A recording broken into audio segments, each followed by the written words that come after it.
watching the What's Happening podcast. Man's back in the studio. I'm joined by MMA fighter Justin Burlinson. Justin, thanks for coming on, mate. Thanks, mate. Thanks for having us on. Justin, for the people who don't know, where you're from and what was like growing up, where you're from?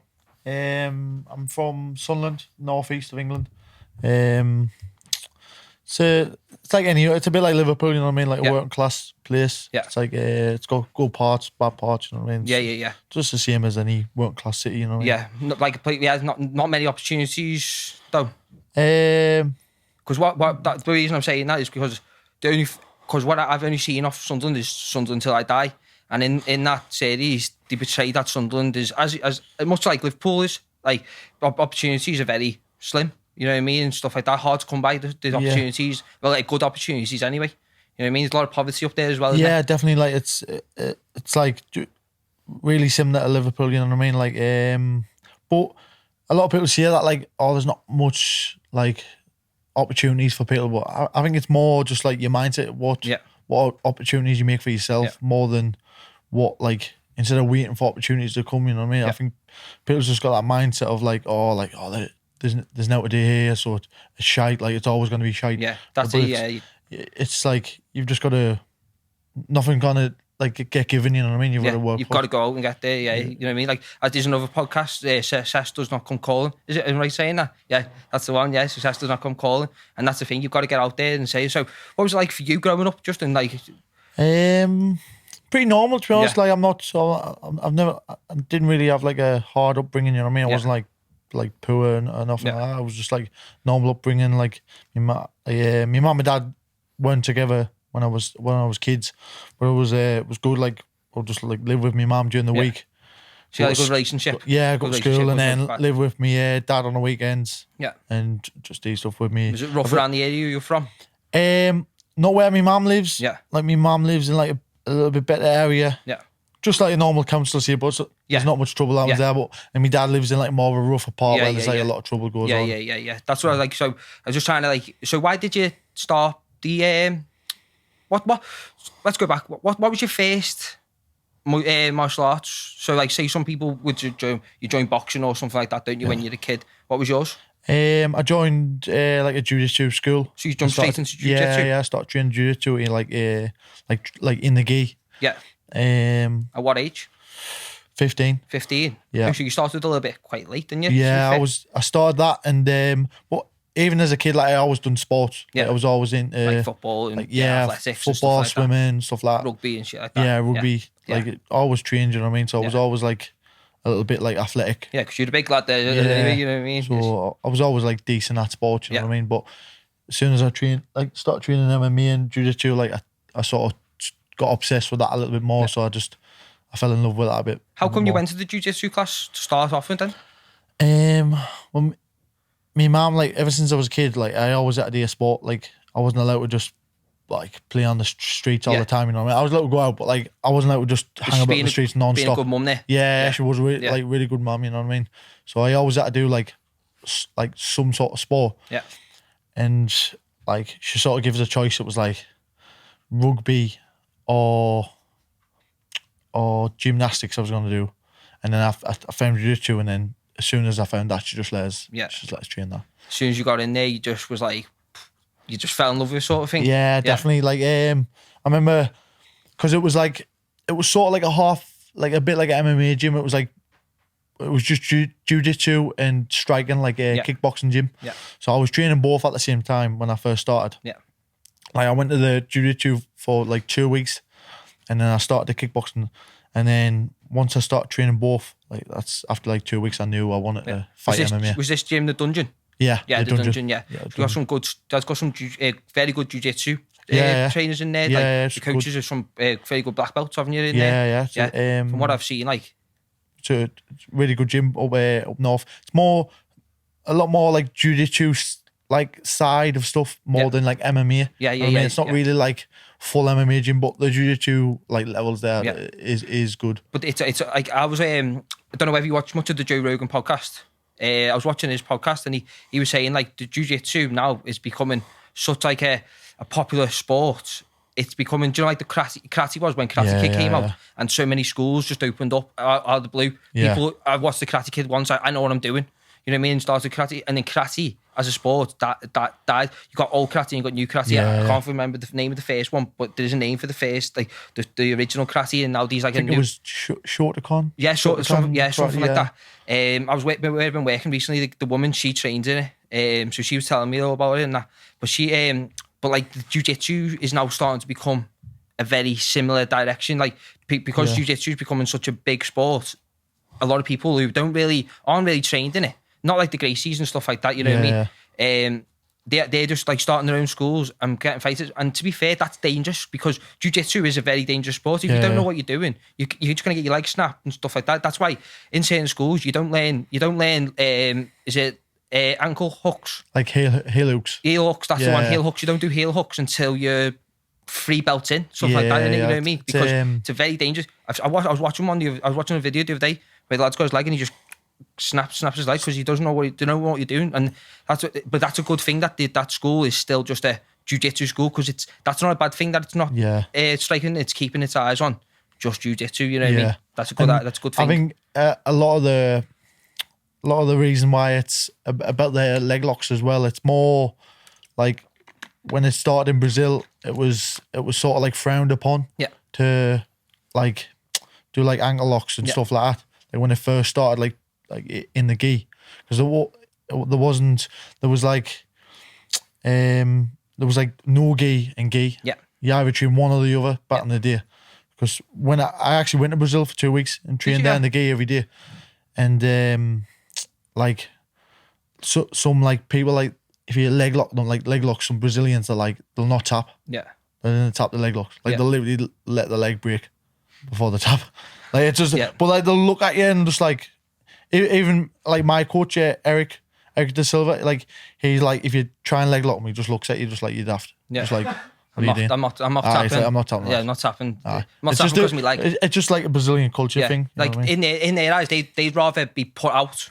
You know what I mean? They'd rather be put out than tapped empty. So if you got me in the leg lock, I'm not going to tap because you're not going to be putting me out. You can stab me leg. You know what I mean? And it's funny you should say that because I'm talking about break. Have you ever heard of someone called Simon Hayes? He's very big on he's in a Gracie down in London. He's trains in a Gracie down in London. His son's Billy Hayes. The massive down there, down south with the Brazilian Jiu-Jitsu. But I'll probably recognise the face. I think he got put in like a triangle or something like that, and dislocated his own shoulder.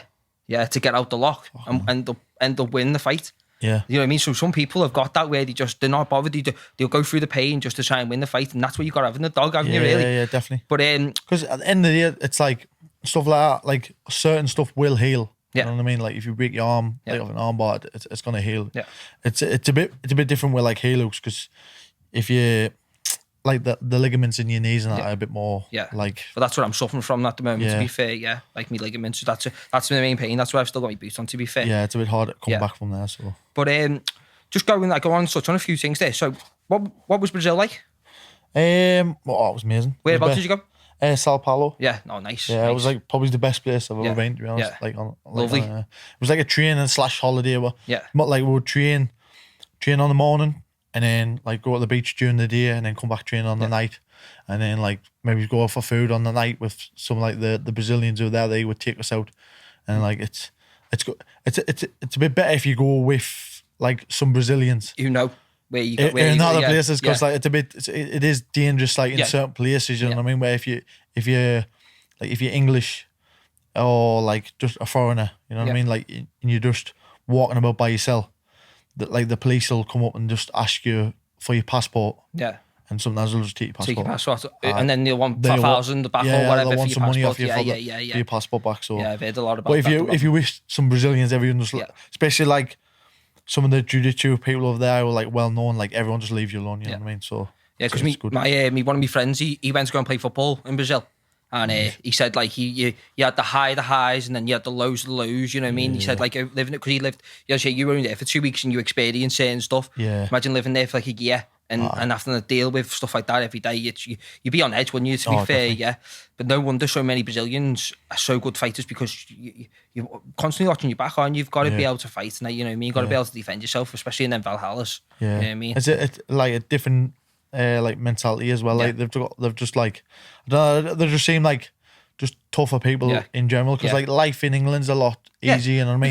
We got a lot given to us, really, don't we? You know people think they're hard done by because they live in England and they haven't got like a bit of money, but like it's different in Brazil. It's like people are actually hard done by. There's not a lot of countries that you don't have to work and get money.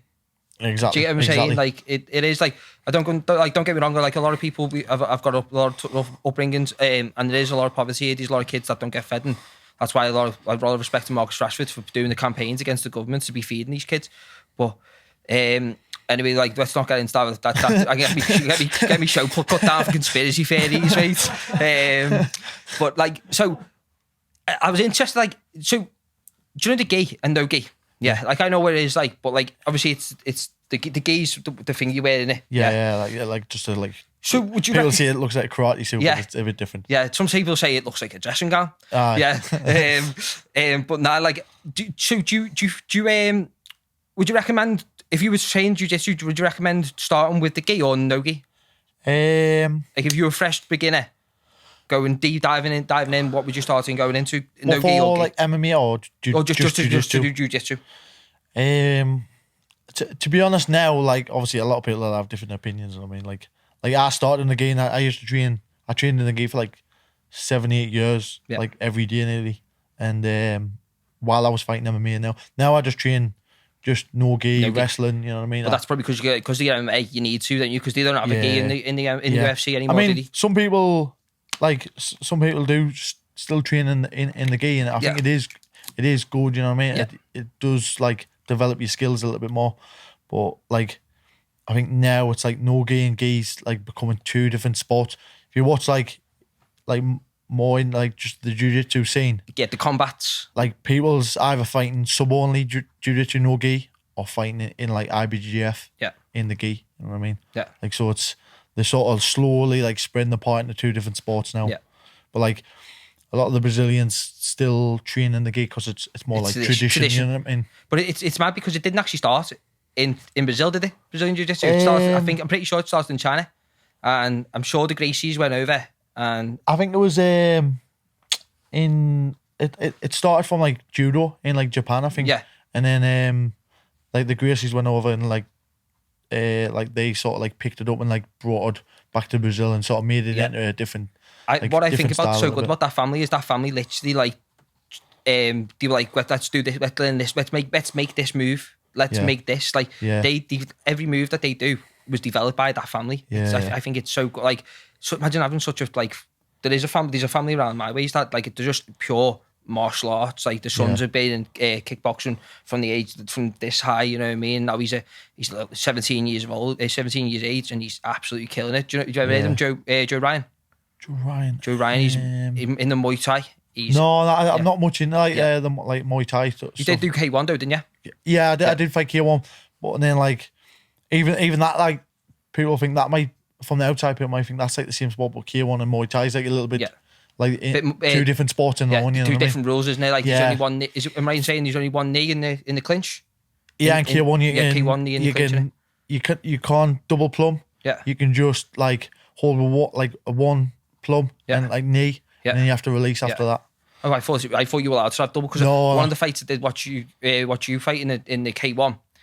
The like get sore because it was double knee, and then it was straight away you just went boom, put him a kick, didn't you? A lot of people do it like in K1. Obviously they'll cheat because you're gonna get 2 warnings before you get like a point off you. So a lot of people will double clinch, and it's just reaction sometimes. You know what I mean? When you're in the middle of a fight, you're just gonna grab their head. So going back to the jiu-jitsu, did you compete in the jiu-jitsu?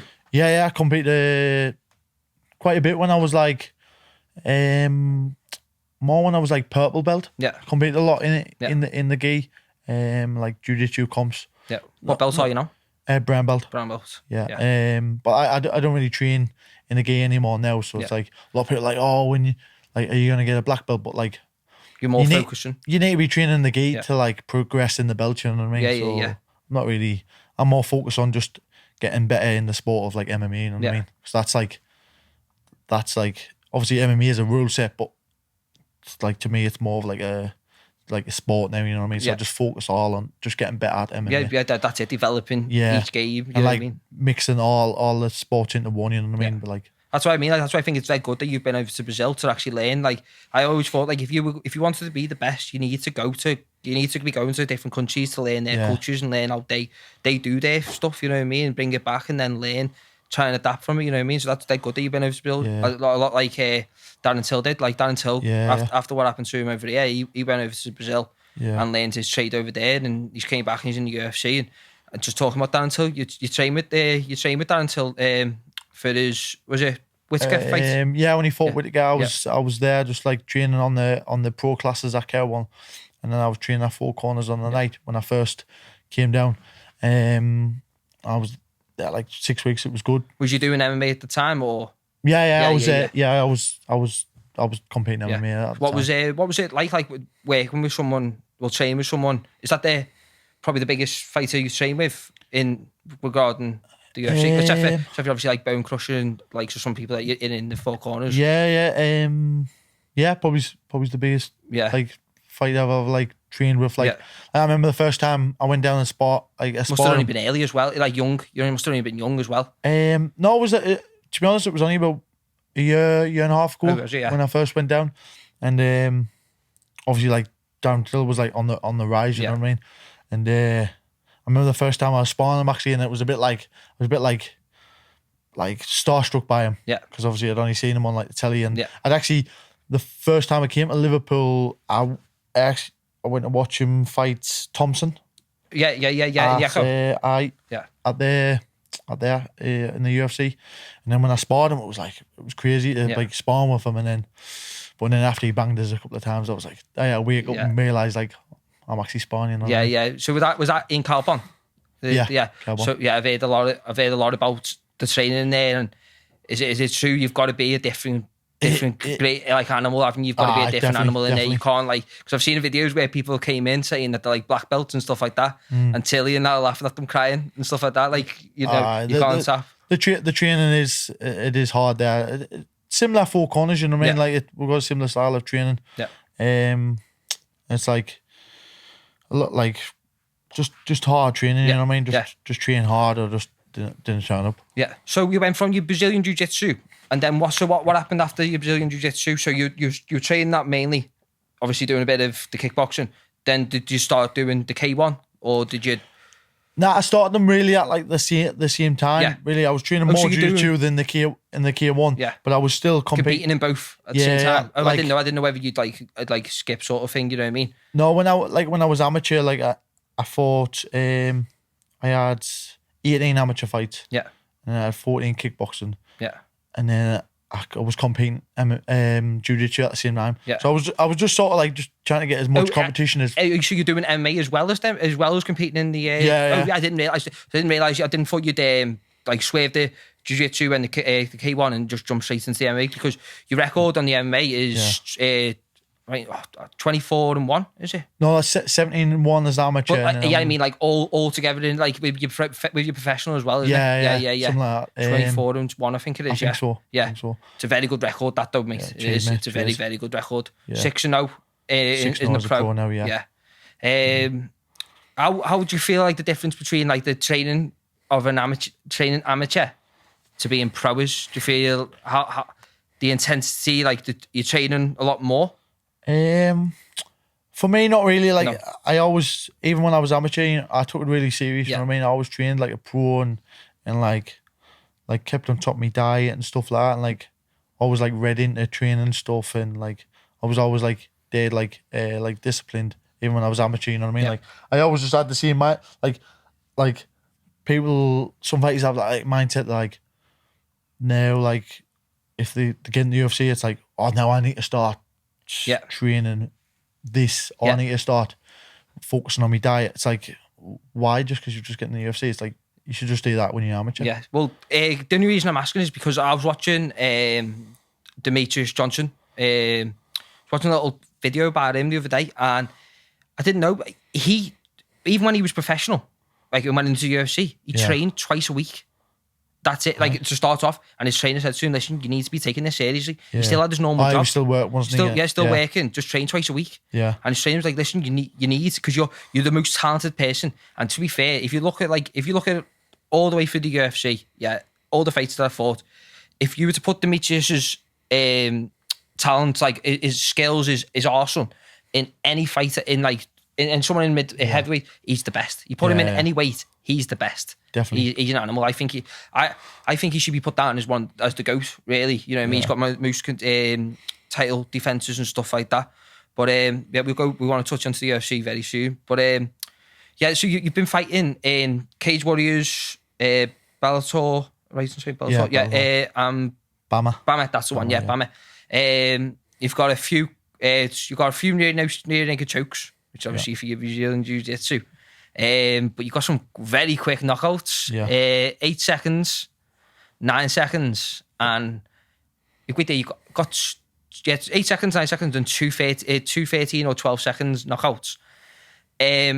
What's it like training for that camp? Yeah, doing all that work, bro. Yeah, to have the show finished in seconds. A few punches and it's done. Some I don't know. It's like a few people said that was like, oh, were you gutted that it finished fast? It's like, well, no, because I came out uninjured. Yeah, you know what I mean? Like, at least you came out with the win. But like you must, because like you put a lot of sacrifice, you put a lot of hate into the training and stuff like that. A lot of people get injured in the training and stuff like that. Yeah. Only Pacquiao and Spence that they cancelled because his retina. It's torn his retina in his eye. That's what I mean. Like, so like you're putting a lot of sacrifice in, a lot of hard work in, and the fights are over. But like that's because you're putting that work in as well, don't it? And because of the hard work and the fight that you're showing, and you're very impressive. Like when I've seen your fight, mate, I like when I've seen like James Hennigan, a previous finger on the show, when I seen him fight, I was like very impressed. Same as when I seen you, I was like, this guy. When what I do like, is Jack Grant, who's obviously in Four Corners with you, and Tank. What's Tank's name? Jersley. Yeah, the little Dutch kid. He's an animal, right? He's an animal. But all three is, I see you on the Instagram, and you're absolute killers. I think you just need to have a reality TV show, right? You're funny as fuck. But when you go into that, when you step into that ring, into the octagon, you look like a completely different person. You're just focused. You look like cold, hard killer. You do. You look like you're just the person opposite you. You're just about to rip him apart, and you do, don't you? Like, let's be honest. And that's the reason why you've had the call up, haven't you? Well, how did you get this call up for the Contender? My manager John Gillies, he got a message off MTK, like he's part of MTK, and they just said, "Oh, we've got an opportunity for Justin to fight on the Contender Series." Yeah, and it was either that or stay in Cage Warriors and fight for the belt next. But I just took that. You know what I mean? It was a good opportunity. It's a very good opportunity. I just jumped on it because I think you're going to do it, mate. Because I watch a lot of the contender series, and I like it because it's a very good idea. It's not like the Ultimate Fighter. The Ultimate Fighter. Yeah, it's not like a few people have asked us about that, and they think I'm actually gone in the Ultimate Fighter and like having like a few different fights. Because the Ultimate Fighter, it's very unlucky. You get what I'm saying? Because like you could go up against someone who's the animal in there. You know, like when Uriah Hall, when Uriah Hall went in there, he was miles above every single person in there. So you could go in there, still be good enough to be in the UFC, but because he's someone who's 10 times who's at that level already. Yeah. But whereas this is you're going in and it's one chance, one opportunity, one fight to prove what you've got. And mate, once you see, because you're on the bottom, deadly, on the top, deadly. So you take him on the ground, and I say the lad who you're fighting, Johan Lebessian, I think. Yeah, he's a boxer. Yeah. So in my eye, he's a striker. Yeah. He's put down as like his skills is a boxer. So as you say, he's a striker. You've done kickboxing, jiu-jitsu. I think people who do boxing, jiu-jitsu people can eat you alive because you just get you tied up and you don't know what you're doing there. So I can't wait to see you. Like, did you used to watch much of Baz Rutten? Yeah. Do you know why I asked you that? Yeah. Do you know why I asked you that? No. Because Baz Rutten never reached to punch. Yeah, he used to like palm strike. Palm strike, and I noticed a lot. Yeah, especially when you're on the top. Yeah, you double palm the head, and I'm like, I've never seen that. A few people said that was about I done an amateur fight before, and then I was fighting a wrestler and he took us down, and I was like slapping his ears loads, like on both sides, and the commentators were like, "Oh, Burlinson must have injured his hand. I don't think it's smart. But it's like, I just think of it like, you know, like in a street fight. Yeah. Like, if someone punches you, it doesn't really like hurt. Obviously, a punch hurts, but like, it doesn't really like hurt or like annoy you. You know what I mean?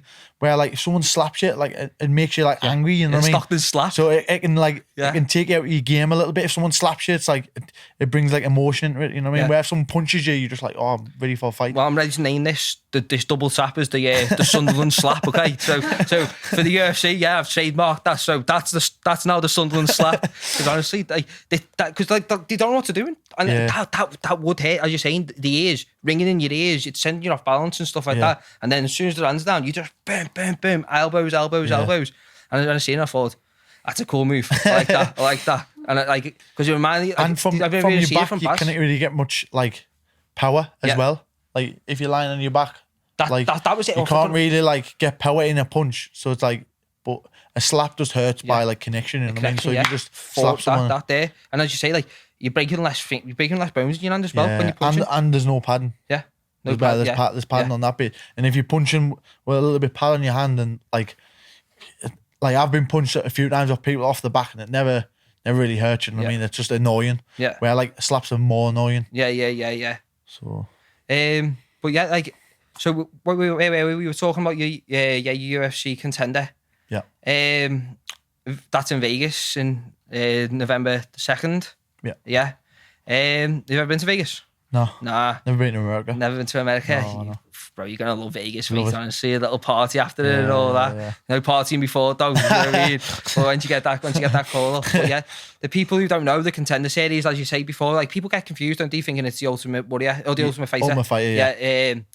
But it's, as I say, one shot, one opportunity, win and prove that you're good enough. You get it in. And some of the fighters that came out, probably the biggest name, Sean O'Malley, in it, really, to be fair. Yeah, he's probably the biggest name. Yeah, he's probably the biggest name. He's a killer out there, to be fair. I don't like him personally. I think he's a bit of a rat. You know what I mean? Especially with the 6'9", all the 6'9" shit, little snitch. Oh, no, I did say that, actually. Yeah, all that, mate, you know what I mean? But if you do make it into the UFC, which I really do think you are going to touch wood as well, you know what I mean? But get you the best of luck.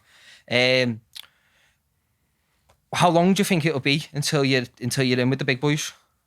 I think 2 years now, like top 5. Yeah, top 5. Yeah, 2 years now being top 5. How old are you now, Justin? 24? 24. Just 24, just 24 in May. So yeah, you'll be 26 and you still won't even be in your prime yet. You know what I mean? Cool. At all. That's really I like the young talent that's coming through with the English fighters, especially now. Like, and let's go on to your gym. So, when did you turn up to Four Corners? I was actually in the old Four Corners. Yeah, it's literally just like over the road in a different industrial estate. Yeah, and like I was saying, like when I first came down, Four Corners in the old gym. It started off, it was more just a striking gym. Yeah. Obviously, John was just like, a lot of people went to John for like just pads. Yeah. Like, a lot of he's the best. Like high level strikers, you know what I mean? Like Jamie Bates, Liam Harrison, you know what I mean? Like top. Yeah. Liam Harrison's top fighters. Animal. Like some of the best strikers in the country, you know what I mean? In kickboxing and Muay Thai. They still go there every week, yeah. Every week for pads, you know what I mean? So, and then after a while, he brought in Eric. The jiu-jitsu coach. Yeah. He's from Brazil, isn't he? Yeah, from Brazil. Our MMA coach, and he came in and he started like the MMA team, like the other side, so him and John started working together. There's a few Brazilians in the gym, isn't there? Yeah. And then, but when I first went down, I was just doing pads with John a couple of days, and then I'd come home and I would go down, and then I started living in the gym there. He started an MMA team, and I lived in the old gym for like 6 months. And then he moved across to the new gym, and I was living there in that gym for about 6 months as well, just in the dorms with the lads. And then my girlfriend Lauren moved down, so we got a little apartment. Like it's literally just round the corner. Yeah, like it's where the gym is now, but just in a different part of the building. So got a little apartment there, so just all set now. Literally like round the corner, so that's what you need, don't you? Getting up in the morning, do your little run, get to the gym, do your workout. go home, get your scran or whatever. But you don't even have to go home to get your scran, do you? No, just... You've got a naughty calf, haven't you? It's got it's calf. lovely, it's lovely, mate, honestly. The full corners calf, Yeah. it's like, if you're in there, you're like, it is actually really good food. Yeah, look, it does. It looks, I've shown me babe before, like I've said to her, look, like the scran there is proper, like, and that like, because your fight is like, my mate, he's trained boxing and all stuff like that, and we were talking about like how much like because you one I've seen on the Instagram, you eat a lot, but you have to because you're training so hard. You have to be building that muscle, so you've got to constantly eat. And I said to him, mate, like, you need to just keep on eating. You know what I mean? Like, it might be hard, you might be struggling, you might be like, oh, got this last banana bar or what it's called, struggling to get that. Like a lot of people, obviously you cut your calories down when you've got a fight and you're making a certain weight. You know what I mean? Like, so you cut it down slowly and then maybe cut water weight at the end and like do a water cut. But like when you're training 2 or 3 times a day, you need to be like on like quite a few 4,500 calories a day. Obviously good food as well, because you could eat 5,000 calories but a load of shit. You know what I mean? Yeah, do nothing to you. No. You've got to be eating your greens and your proteins, everything's got to be right on it, you know what I mean? And that's what I do like about the Four Corners is John's got it sussed there, he's got everything sorted, and he's like, I sorted, like, and that's the reason why a lot of good fighters are coming through there, you know what I mean? So what's it like training with, like, because me and mates, we're proper, like, we proper love Mark. We're proper, like, when we see him train, we just think he's like a different animal. He's like he reminds me of a lot of lightweight in Ghana. You know what I mean? But he's actually friends with Ngannou. Is he? Yeah. I think he was telling us he lived with him a bit in Vegas. Did he? Yeah. Yeah. Didn't know that. Yeah, he lived with him for a little bit in Vegas. Said Ngannou was actually really nice bloke. Yeah, he is. Really He's humble. Come from most humble beginnings. You know what I mean? Like Francis Ngannou came back. He started shoveling sand. That's how he started. And that's how he got all that power, mate. You know he's massive. From the age of 10, shoveling, like crazy. Yeah, crazy. And he's escaped, going through country to country. And I don't think he started fighting until from like 20, 21, something like that. Like he was very late. Really late. Very late. But he's like, he's a specimen, you know what I mean? He's like an athlete. Yeah, that's it. It's genetics, isn't it? It's just pure genetics. So like Mark as well, like he's a bit of a specimen, you know what I mean? Like he's from the Congo. He's from the Congo. He's a big guy anyway. You know what I mean? He's always like shredded. He's dead explosive. He's strong. You know what I mean? Like, I'd love to get him on the podcast as well too. Like hopefully, he's a good fighter. Like, I want to get a lot of people from your gym. To be fair, the whole gym's just filled with like absolute animals, and that's the good thing. Like the fact that like you're all training with a caliber of fighters who are, you know, you're all respectable. You know what I mean? Like you train with Jack, like very good friend of yours, Jack, and Jack. You know what I mean? And you know, you very good with the jiu-jitsu. And he's very good with jiu-jitsu, so you two must love like being able to work with each other, because like he'll give you advice and you can give him advice and stuff like that. And that's how gyms should be. And I heard like I don't know if it was you or Jack said like if you had an opportunity to fight against each other, you wouldn't, because you just, why would you? You know nah, what I mean? It's a few people have said that because we're both welterweight and like we're both in cage rows. But he's made the move to Bellator. Yeah, I was about to say that just came out today. Today, but it's like another thing. How would we? Because we're both training. He's my main training partner every day, and I mean, like we'll sort of like live together. We're used to, you know what I mean, but we're still sort of like live in the dorms during the day, you know what I mean. It'd be like that meme where Spider-Man's putting a Spider-Man window. It's just like, what am I meant to do? Just train with him and go, I want to do this for my next fight. Well, I'm fighting you. I'm going to snap you like tonight. It's like, it's crazy with Bill. But like, you don't really want to fight your friends. No, you don't, do you? Like, you know what I mean? It is pretty brutal, you know what I mean? And like when you go in there to fight, you know what I mean, you're like, you don't want to, you want to really hurt the other person, you know what I mean, like when because you want to win, you know what I mean, you want to win that bad. So you do like, especially like Dana loves a fighter who's brutal, an animal out there, doesn't he? You know what I mean?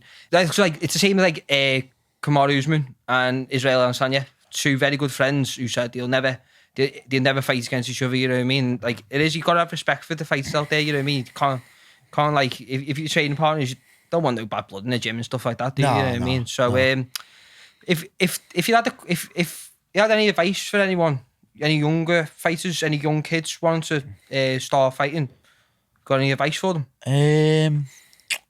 I would definitely, I was talking about this to someone else earlier actually, and like I would definitely start in more like grappling. like wrestling or jiu-jitsu and start that route, you know what I mean? Like, you don't want to be taking too much like head shots as a kid, you know what I mean? Like you've got plenty of time to spar and like spar hard when you're a bit older, you know what I mean? When you're first coming up, I would like, especially as a kid. Yeah. I'm talking about obviously when you're like younger, like my age, and you're fighting, obviously you've got to spar then, but like when you're like a little kid, you know what I mean, starting like jiu-jitsu or wrestling, you know what I mean, build that base first, because that is actually more important. It is, yeah. Than like the striking sometimes, because like you can be the best striker in the world, but like as I said before, if you you're don't know in the jiu-jitsu, UFC, like look all the Russians who are coming up now, they're just like the just kill everyone, you know what I mean? Yeah. So you want to build that base up first, and it's one of the reasons why John Jones is arguably the GOAT in it, you know what I mean? His wrestling's ability is just, I love him, me personally. Like, who do you say was the greatest of all time? Probably Demetrius or Jones. Yeah, I would say, you know what I mean. Like the obviously both total different weights. A lot of people say like Demetrius is not like the GOAT because he hasn't fought like good opponents, but you never really know. He might have just made them look like they're not good. Yeah, you know what I mean. Yeah, but that weight's now one of the most highest like look at the belt now. It keeps changing. Yeah. Where when Demetrius did it, no one was taking it off him. So in a way, he is sort of the GOAT, you know what I mean? I love your weight as well, to be fair. Your weight caliber is just absolutely the pedigree that's coming through there. It's either, I've said lightweight or lightweight's probably the best, and with welterweight are the two who've got the talent in there is just unreal, you know what I mean? And but like as I say, like Sir James, like he's in the middleweight and stuff like that. So when you're stepping into them types of weights, you're just like, because he's stepping into a weight with like the Canelo and stuff like that. Yeah. When you go in the weight he fights at, it's middleweight and boxing, but it's like the same weight as me, really. Yeah. Do you train with him? Sometimes like we'll do like a few sparring rounds, you know what I mean? But obviously we like the boxers train like on different times to us, really, and we because when I put up on the Instagram that I'm going to be having you on the podcast, he messaged me straight away and said that's boss down, and we had a little talk and that, and he said you're probably one of the most professional people he's ever seen like in his life, and like he said, you're just a different animal when you're in the gym. You're just miles, like just relentless, you know what I mean? You don't stop, and he couldn't stop from singing your praises. He was telling me like how good you're going to be in the future and all stuff like that. And I say like I've seen all the videos, mate, and I know how good you're going to be. And anyone who doesn't know, just go on, just type it on YouTube, mate, and you'll see it straight away. Honestly, he's James is the same, you know what I mean? He's just like me, he's professional, you know what I mean? He's similar age, similar weight, but just a different sport. And like he's like mega talented, you know what I mean? You see other boxers come in and like spar him in the gym, and he's just he makes them look like amateurs, you know what I mean? He's a wizard. He's like he's like world class compared to them, you know what I mean? So same for him, you know what I mean? He's gonna go really, really far. Yeah. Definitely. You got any sponsors you'd like to shout out? Cozy Homes, like one of my main sponsors from Sunderland, like a company back home. They've sponsored us for a few years now, like helped us out with like training funds and stuff like that. They always helped us out, so big thanks to them, you know what I mean? Apex from Cage Warriors, but I don't even know if I'm sponsored by them anymore, because with us going to the Contender Series, so I don't know if that sponsor just is only Cage Warriors only, and then once you go to the UFC, it's like different.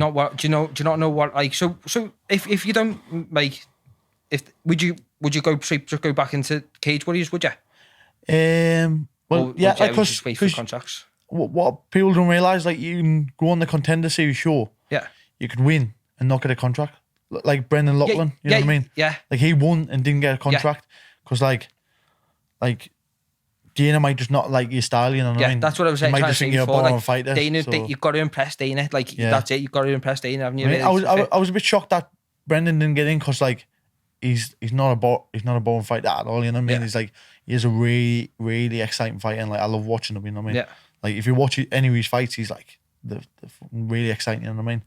So I don't know if there was a bit stuff behind the scenes that people didn't know about. That's why he didn't get in. But I mean, you can win, not get on. But if I did, I would just go back to Cage Warriors and win the belt there. You know what I mean? So like what happens is you go to Vegas. So you train here, or you got to go over there and do a camp or anything? No, not really. But I think it'll maybe be like a week or two before. Yeah, go over there. Go out just a cut weight, you know what I mean? Like obviously you kind of fly out there a couple of days before because you water loading and stuff like that. So and you might get jet lagged and stuff like that, mate, and stuff like that. And you've got to like acclimatise because I've heard like Vegas is like red hot. Roasting, mate. So, just stay in the casinos. Yeah. So hopefully it's like we'll go out there like 2 weeks before. Yeah. Just so the more time there, you get a bit more. Yeah.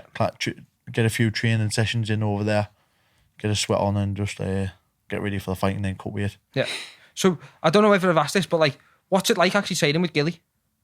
No, like with his pads. Yeah. Like I've seen him like do one pad session with like an alright striker and make them like a low, like loads better in just one pad session.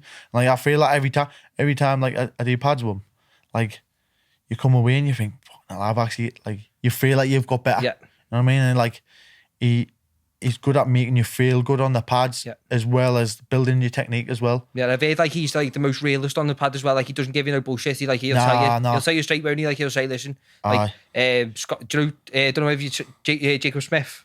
He comes down there and he put a little meme up and it's hilarious. It is hilarious. He says it's Scott Smith, Jacob going like that. And it says, what have I done wrong there? And John said, you just fucked up, lad.